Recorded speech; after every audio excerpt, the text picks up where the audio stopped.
So how many of you guys have a dog that you have, but you always want to talk about it and you can't? That's what I'm going to do. I'm going to do the Australian cattle dog. The history and facts of the Australian cattle dog, so you guys know what it is.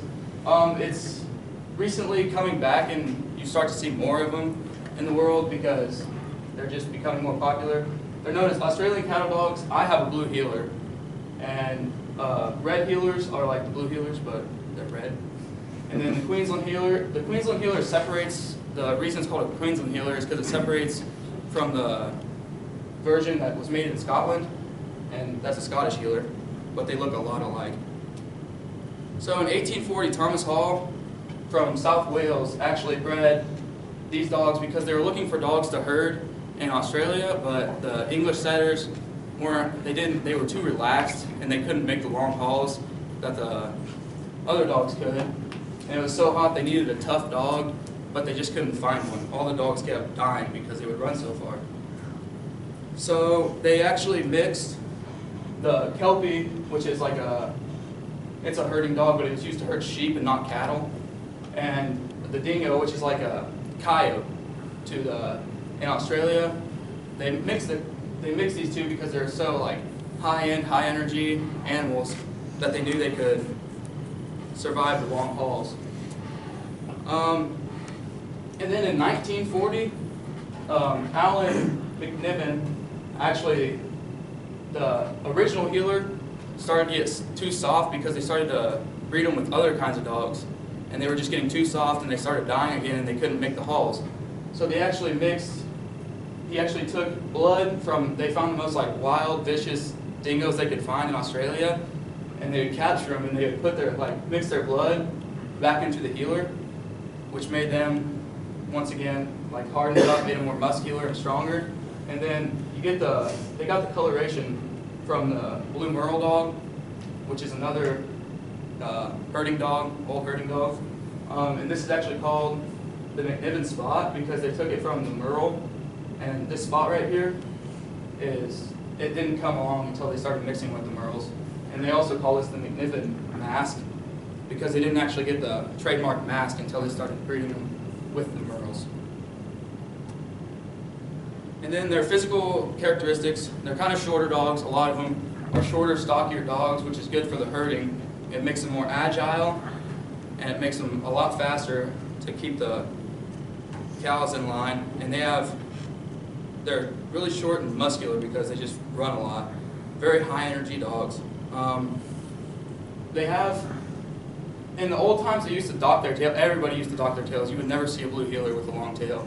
But now it's more common to leave the tail long. Like my dog, he has a long tail, and his whole litter, they all have long tails.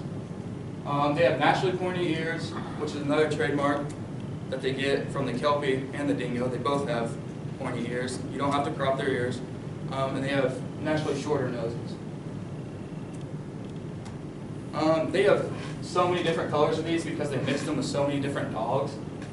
They got the blue heeler with the mask. A lot of them have masks, the black masks on both sides.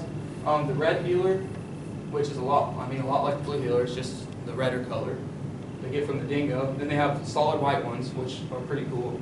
And then they just have solid like black ones, which are really cool.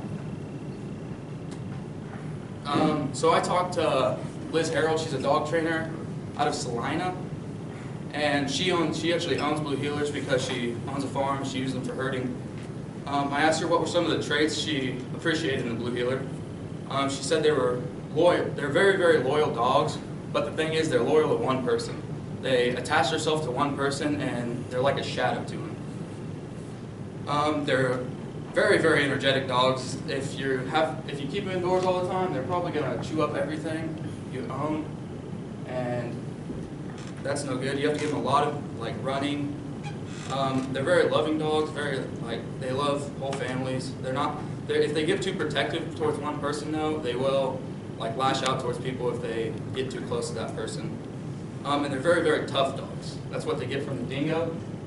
She specifically said they're designed to get kicked in the head and keep going, because as cattle dogs, they get kicked in the head a lot. My dog got kicked in the shoulder, and he still just wanted to chase cows for some reason. And then I talked to Dr. Mark Hanlon. He works at McPherson Vet Clinic, and he loves blue. He doesn't own one, but he loves blue heelers. And he says they're hardworking dogs, but they have to stay busy, or you just can't, like, or they just like won't act right because they need a job.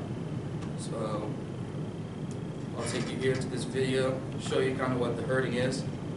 So as you can see in this video, they're trying to herd into there's a gate over here.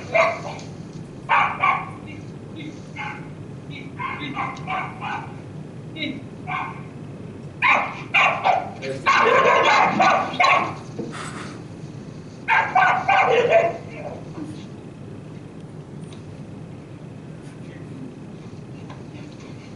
like I said, very smart dogs, very good at what they do.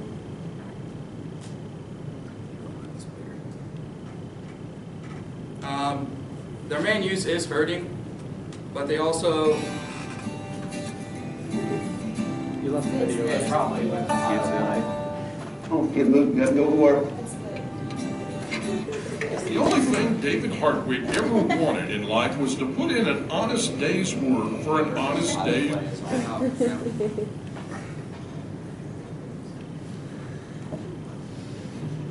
Well, I didn't have them when I practiced. It's a good song. Yeah. They make great family dogs, great protecting dogs. They're very loyal, protective, and high-energy dogs. They're actually really good showing dogs because they have so many different varieties and so many different colors of them. And the reason I did this video was my dog Scout.